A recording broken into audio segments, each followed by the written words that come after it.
Welcome back to the Flogsville podcast. Wow, it's been a few weeks, but we're finally back from the buys. It is the round 16 wrap, and I've only got one co-host here joining me this evening. It is coach of the Guns and Roses, Ben. Hello, mate. Hello, mate. Yes, good to be back. You say we are back, but it's just us two this evening, unfortunately, for a couple of co-hosts, and we'll get into maybe one of those reasons a bit later, which we just mentioned. But a few weeks off, as you say, Scotty, over the buys. Looks like lots of things have happened, and hopefully we're a bit sharper tonight than Johnny Bairstow was on day 5. I knew there'd be a joke in there about Johnny. Very good, mate. Yes, back from the buys. It was a good opportunity just to make our teams better. And looking at the weekend, it was a massive round, mate. And let's start with our pick of the week. And you know all about this bloke. You played against him. It was Tom and phenomenal. I can imagine the head wobble there with a 21-15 from the great man.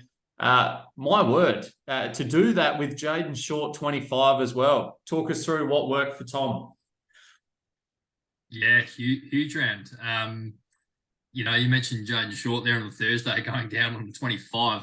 You would have thought that the round was sort of slipping. But, from there, really all of his uniques went massive. The likes of Sarong and brought in Ben Keys. I saw Keys got a mention from one other coach in the community. But, to bring him in and smash North Melbourne there for 130 was very nice. And like a few coaches, Scotty, I think yourself included, having this captaincy on Jordan Dawson, it's hard to go wrong recently with that choice. So, from our matchup, I know we'll get into a bit later, but only 2 odds really going less than 90. It's a pretty big week, and unfortunately for him, on a personal note, it didn't coincide with the McLaren Vale form on the weekend, having their first loss in a couple of years. So hopefully that's not a sign of things to come for him.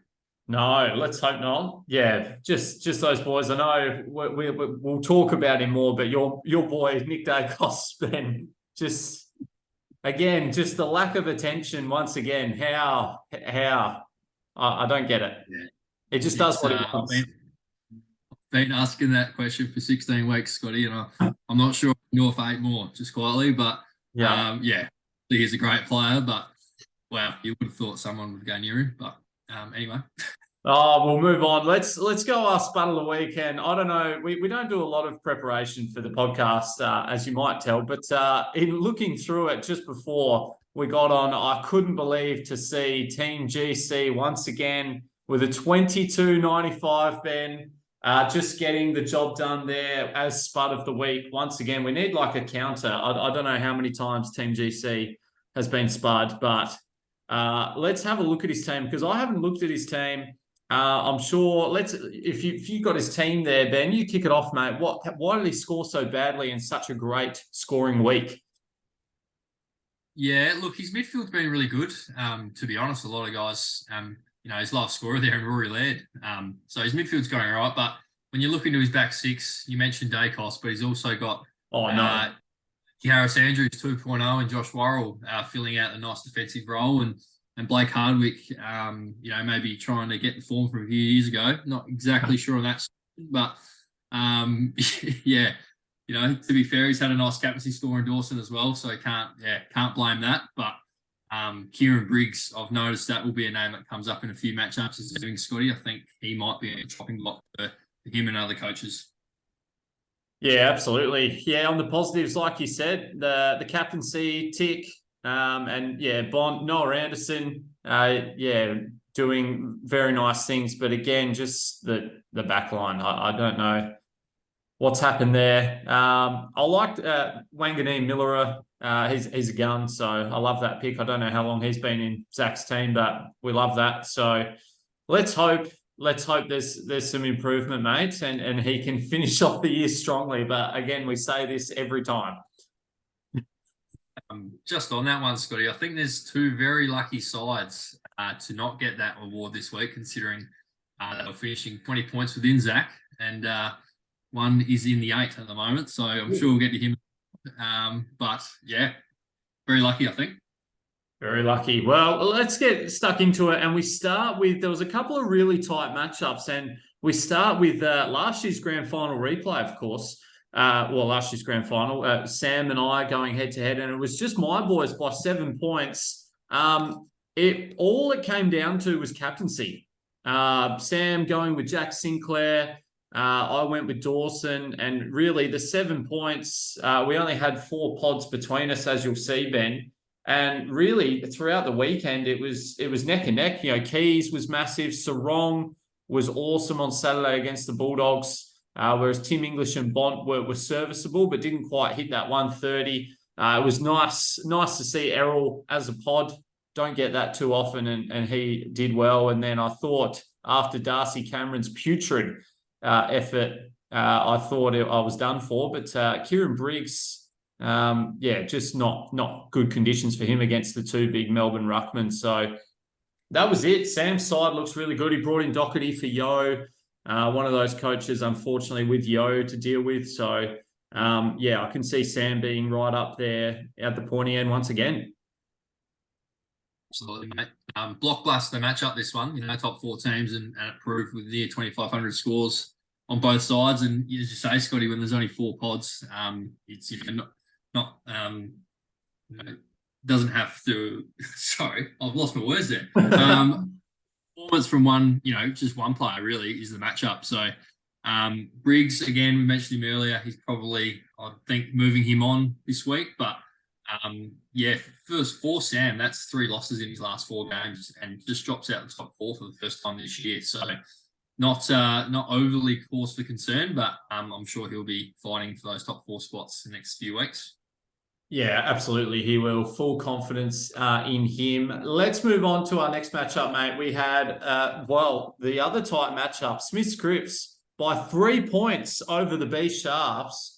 Wow, this went down to the wire on Sunday afternoon with that West Coast St Kilda game, mates. How did Liam get the 3-point win? Yeah, another really tight game. Could have been disastrous, really, for Millsy, considering where he's sitting. But yeah, the captaincy Rory Laird, as Serge alluded to, not the ideal start for Millsy, and Brad Crouch bringing it home with 1 million tackles on Sundays. To answer your question, Scotty, because Tails had a really good week considering a bit of a down year for him. He's pumped out a nice score this week and probably deserved the chocolates really. If Briggs, I think he had a -4 last quarter. I have to check the champion data on that. Did. But 10 I think in hindsight, 4 points wins him this matchup. So all on you, Kieran, and shame on you. Well said, mate. Well said. Yeah, Laird was a bit disappointing. Watching that game, I managed to watch the first sort of half, and he looked very good. He was very busy, but then the second half, he just was nowhere in what was, a bit of a blowout result. So a bit disappointing there. But as you mentioned, for Dale, it hasn't been his best season, but hopefully he'll finish off with some scalps and looks like a dangerous team coming home. Let's get into your matchup, Ben, up against Phenomenal. We've talked about Tom. For your boys, mates, just with the 23-67 this week, who's to blame for the lower score? Probably the coach bringing a few duds in, really. Can't miss him on the way out, but Laird having the skipper, and on the other side of things, Dawson, that's a 60-point swing in already, and my man Hayden Young reducing a 83 to round out the back line, just really not getting it done. So I'm happy about Himmelberg, but the rest can get it in really. So bit to work on. As you'll know, Scotty, coming up against each other this week, you're keeping close eye, but. Yeah, after Thursday when Neil had a 100-point lead on short, I was pretty happy with our work, but it just went downhill from there. So, not to be this and seemingly this year. Is it nice to own Lockie Neal this year, mate? It is, yeah. He's tormented me, 2 of the last 3 years, and when I have owned him, it's been terrible. So it's nice for him to pump a reasonable score out, but on the flip side, someone I haven't owned for a few years, and Jake Lloyd, I brought him in, and he's nothing but disappoint. So, it goes in swings and roundabouts, I guess. That's it. Let's move on to our next matchup, and a bit of an upset here because it was the Crouching Lions with a 24-91 up against the Burt Burdens with a very disappointing score for him. We sort of, a top 4 team. Him and Hewitt have been standout teams so far this year. What went on here? We haven't looked at the matchup, but it'd be very interesting to see on Brad's side what happened. Yeah, again, the captaincy, Dawson v. Laird, that's a common theme tonight, Scotty. That's the matchup when it's 150 points, but 60 points goes a long way. And yeah, this is a massive result, really. Like, Brett has had a pretty disappointing start of the year, and all of a sudden he finds himself in that spot, which we know he's a typical fast, finisher to the year, and for him to be lurking around that bottom part of the 8, I know there'll be some teams nervous if he stays there. So he had some wretched luck before the bye, Brett, with your likes of Neil, Duncan, Kelly, those types who he had to hold for a few weeks, and he's looked like he's come out really good on the other side. So props to him, and yeah, he's a dangerous team. Yeah, absolutely agree, mate. Just looking at that and his scores as well. We've mentioned Sarong, but nice to see he's held Sheasel, one of those coaches that's held the Shees, which is very nice. And Jack McRae just bouncing back there with a nice 109. And then, Brad's side, really, captaincy and Darcy Cameron. That's pretty much it. He looks great, bringing in Mills. He'll only get better. Jack Steele is probably the only concern moving forward, I guess, but the Port boys were very good as always on the weekend. So, definitely not panic stations. Even looking at Brad's bench, it looks pretty healthy there with your Matty Johnsons, your Windhagers on there. So he's still in a really great position. So we'll wait and see what happens this week. Well, mate, let's talk about Hoffleberry FC having the second highest score coming back from the buys with a 25-14. That might be his highest score ever, mate. I don't know. But getting the job done against the Keys, who did pretty well with the 24-58. Ben Keys, the difference here, ironically. Yeah, ironically indeed. Got to give it to both these teams, a massive score, but in particular for Serge. He's pumped out a massive score, and to be fair, his team looks really, really good. We'll get to it a bit later, Scotty, but you sort of mentioned it there. I think some of the bench depth or cash on the bench will come in handy for some teams over others, and for Serge, there's basically none on the bench, so he's got as strong a team as he can have for this time of year, and him sitting in 10th, he's got to keep winning and being aggressive. So props to him. But for Jake, pretty disappointing. He's lost 4 of his last 5, but he's still only a game outside the 8. So I think, one or two things could have gone right for him. He'd be right in the mix. So with a score like that, I'm sure he'll still feature on the way home. Absolutely. Like he's done, Will Day was a little bit unlucky. He didn't get any tackles and a few free kicks against. Seamus Mitchell was solid, but he probably wants to move him to someone else. But it was just the 127, the 132 from Keys and Neil that just, was a bit too much for Jake this week. But Serge's team looking really good, but the cash generation there on that bench might cause some issues down the road. But you never know. He's a dangerous team. He's into 10th now.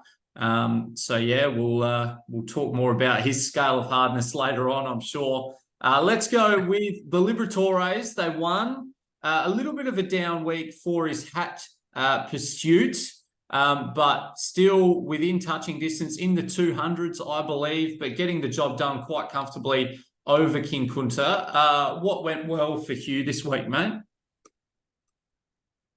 Yeah, I think in the matchup wise, he's only had one bloke go below 80 in a point of difference perspective, so that's always positive. And he's got some nice ceilings there, and unique ceilings in Crouch, Rosie, Bontempelli's his captain, and Lockie Hill, as we mentioned before. So, a nice week for you with that win, and Brad losing, he's clear on top now. It's been, as Rabs has said most of the year, the form team of the comp. You mentioned his hat chances. This is sort of where it gets a little bit interesting, Scotty, if it's a competition focus or a hat focus, because now that he's outside the 100, he might need to chase a few uniques in that department. But you can see what happens either way. So wish him all the best. But it's an enviable position somewhat. Yeah, absolutely. And I think a couple of the guys, Hayden Young is just that 80s sort of 70s guy. Is probably one. And then Darcy Cameron is a concern for some coaches as well. But yeah, Peter having plenty of uniques, but just a few not quite firing, still fielding Jinby, Bailey Humphrey. Will Ashcroft did really well, and he'll go well again this week. But just a couple too many rookies for my liking. All right, mate. Let's move on to our next matchup. We've talked about Team GC. Let's talk about the Glenman Fan Club because they pumped out a 24-21 in what was a comprehensive win. What went well for Sean? Yeah, lots of big scores, lots of uniques as we always like with the Glen Mountains, and a few of them going really big in Petrarca. Ben Keys, as we mentioned, Adam Chera, that's a name not too many. Who's going large at the moment, and this could have been bigger with again Laird as captain for him, so could have easily been close to 2,500 and had a really big score. But comfortable win for him, and we mentioned the Golden Trials before. We don't need to go over that. Being Bush, I think. No, good to see the alpha big dog, Christopher Petrarca. It's quite funny. During the buys, he's really captured some form, Petrarca, when it hasn't really mattered until, so we'll see if he can continue that. Obviously, the news today, Clayton Oliver is not coming back anytime soon. So, Petrarca is going to be a good pick in there, I think. And then, Adam Chera. I could never go back there again, but credit to him, the cherry on top. He's ever since he did that video, his fantasy form has been elite. So it just shows you, that sort of stuff is possible once you care a bit, I suppose. But good for Sean getting a win. And we've mentioned this about a couple of sides outside the 8, but it's worth finishing off the next 5 weeks or 4 weeks, however long's left. Just trying to get some scalps. So we'll see how he goes. All right, mate, let's get into this because Daniel's not here. And he went down to the other Daniel, total eclipse of the heart by quite a big margin. What went on here for the Rabbitohs? What happened, basically? Yeah, this is a massive result, really. We mentioned it earlier, Scotty. This is the Sunday evening, shades of St Kilda versus West Coast, but unfortunately for Rabs, unlike the Saints, he couldn't get up. So it has to be said, Hills still has Clayton Oliver. Wow. And has used that as a loophole option, which is reasonably extraordinary considering the news you just said, how he's been out for 4 to 5 plus weeks now. But massive week for the Eclipse. And again, captaincy coming down to it, Laird versus Dawson. That's 60 points. But for Rabs, guys like Hobbs, Zeeble, Jasper Fletcher, I'm seeing Mason Redmond, the Red Dog, probably not getting the scores that he needs to get the win this week. So, bit of a disappointing week for him. Yeah, sure was. And then on the flip side, Heels with Dawson, as you mentioned, was outstanding. Matty Johnson has been very good the last few weeks. And I watched a bit of that game as well on the Saturday, and he was very good on the wing, just seems to be able to find the ball. Andy McGrath's still there. He's a frustrating one, but Connor Rosey as a pod, my goodness, 3 goals in about 30 touches. Thank you very much. Was excellent. So massive result for Heels, just on the edge of the 8, so still within a shot. Rabs, a big loss for him, moves into 7th now. So we'll see if that has any ramifications moving forward. Let's have a look at this week, mate, because it's a crucial round. There's some excellent fixtures coming up. So we'll spend a bit of time having a look at those. And we start with the R. McRae's up against the B Sharps, mate. A quick prediction on this one. Yeah, I think, Sam had a really good week. Well, both teams had a really good week last week, but on Sam's side, you've got uniques in, from what I'm seeing, which is different to the app, but Laird, Brad Crouch, Sam Doherty and Sarong, I think will be pretty strong this week, especially with a couple of those nice matchups. So, Sam to respond, and but it should be a tough matchup. Yeah, I think so too. And then, on the flip side, Paddy Croops has been not a bad pick for Dale. I think he was very cheap and has sort of rediscovered a bit of form. So, those the big dogs on Sam's side, I think will be too strong there.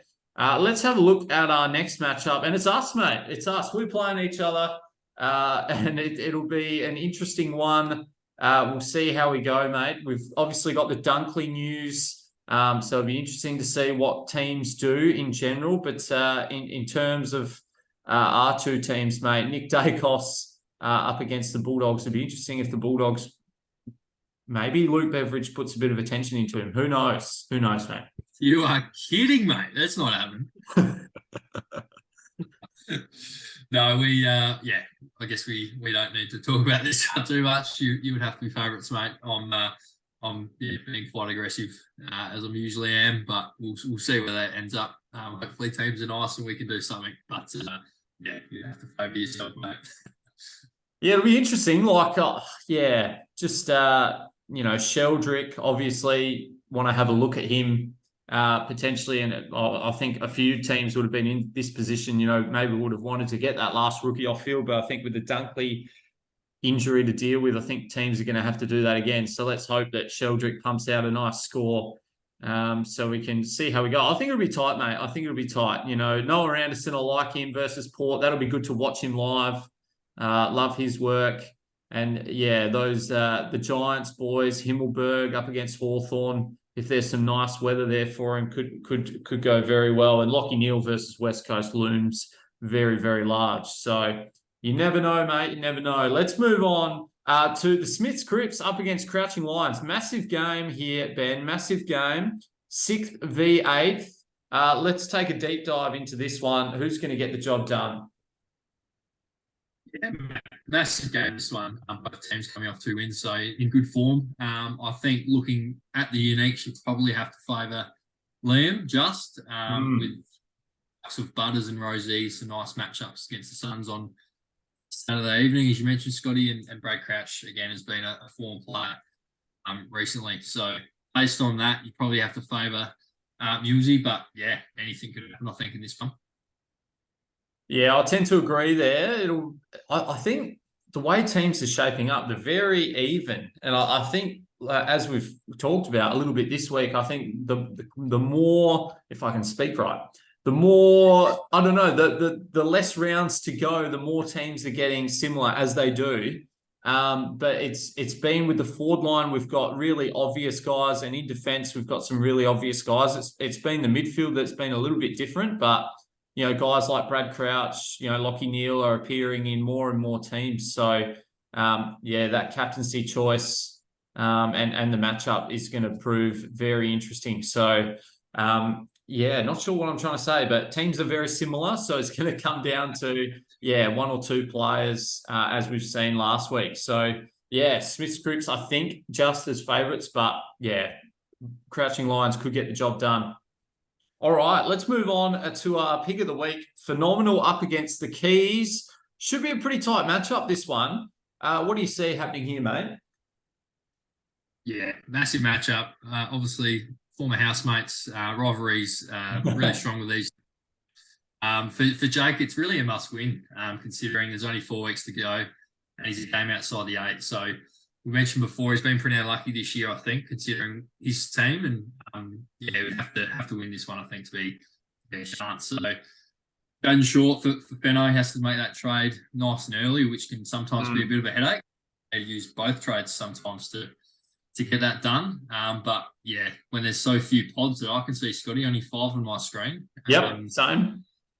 And for Tom, similar names are popping up: Sarong, Crouch, Keys, and Merritt being those other uniques. I think they'll be a bit too strong for Jack.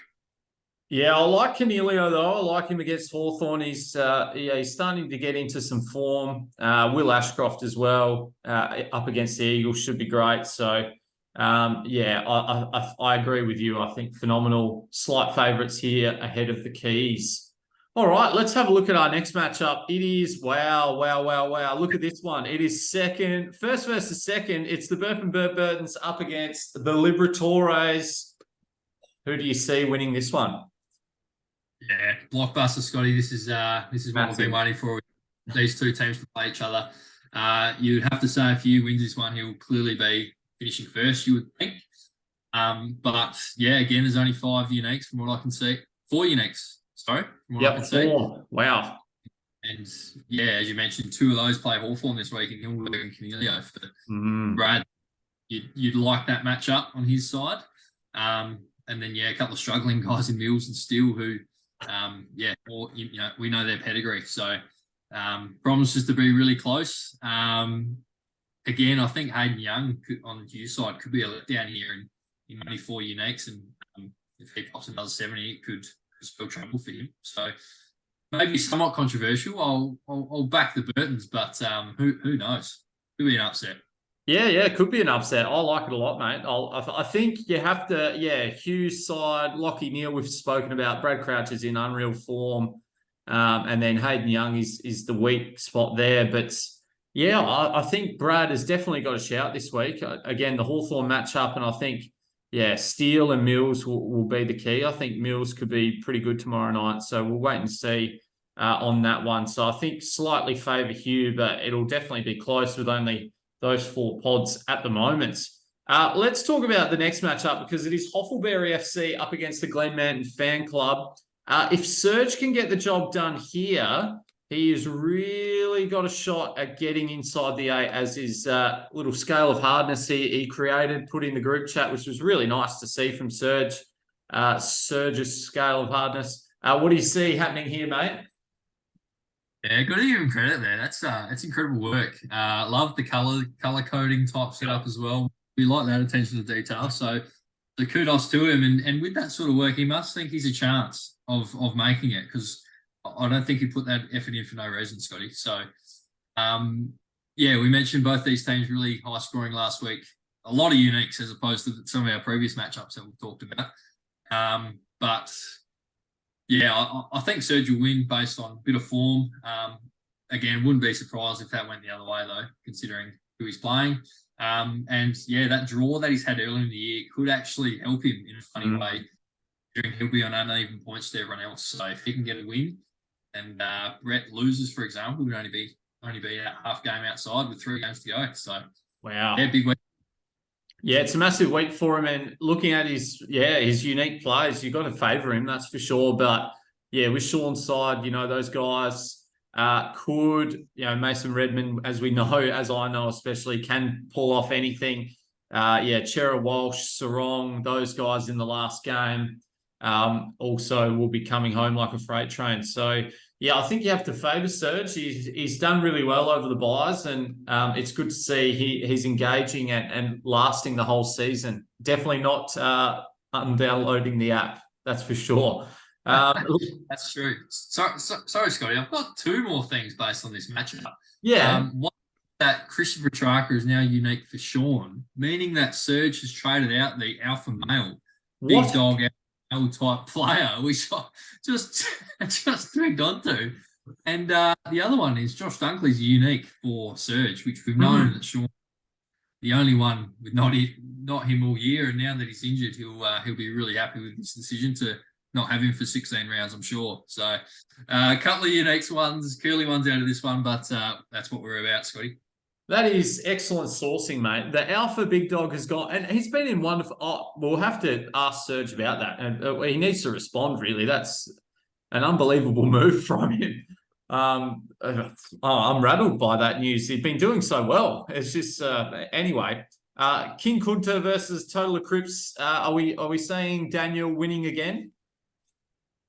Yeah, you have to back Hills, and this week you'd have to think that we trade Oliver for his 5th week in a row of being in. But too strong, I think, for the Eclipse. Oh, and this is a massive game for the Rabbitohs here, Ben. Team GC, known to pull off an upset. We know they've been very bad this year, but for Daniel, it's must win. To stay in the 8, you've got lots of teams, Hoffleberry FC, yourself, Hills, you've got lots of teams, the Keys, all banging down that door of that 8th spot. Rabs needs to get the job done here. Yeah, absolutely. Real danger game, Scotty. You mentioned it. To be honest, it's impossible to predict what's going to happen here because there's, unlike other matchups, there's about 15 uniques on my screen. So we're not going to go into that. But yeah, big week for the Rabbitohs. They need to respond. The coach Coach isn't here to front the media to explain what happened on the weekend, so he'll need to let his team do the talking for him. And yeah, as you say, it's a high pressure game considering who's around him. So you have to back him in, but funny things have happened. Absolutely, mate. It's exactly as we've met. It's like West Coast St Kilda from last week. Literally, it is. Oh, you can't lose. Last game in the round 2, the Sunday fixture. Yeah. The Rabbitohs are playing away at Optus Stadium or somewhere in Canberra because it's nice and cold over there at GC. But yeah, I'm sure they'll respond with a big week. Yeah, I'm sure they will too. All right, mate. Well, that just about does it here at the Flogsville podcast, the round 16 wrap, and we've previewed round 17. Wow, I wonder what it's got in store for us this week. Any final words on the week ahead, mate? No, I'm just glad that we've picked a night that the cricket wasn't on to do this, Scotty. There's not too many nights recently or upcoming where this isn't an occasion. So, considering how the Guns and Roses are going, I'll be firmly watching the cricket, I think. But no, big weekend for teams, and with Dunkley out, it'll be interesting to see what happens with a lot of teams. Yeah, absolutely. And Thursday night footy once again in a relevant game too. So yeah, a few teams having to do stuff in that first game. So let's hope teams are friendly for us. The rookies, I love the rookies. They've been doing well. How about Ryan Marrick last week? Gets dropped, comes in, pumps out a 70. We love that. Anyway, good luck. Good luck, everybody. And we'll tune in very soon. And see you next week. Yeah. Well, how do I? Oh no, I've forgotten over the buys how to press the end record button.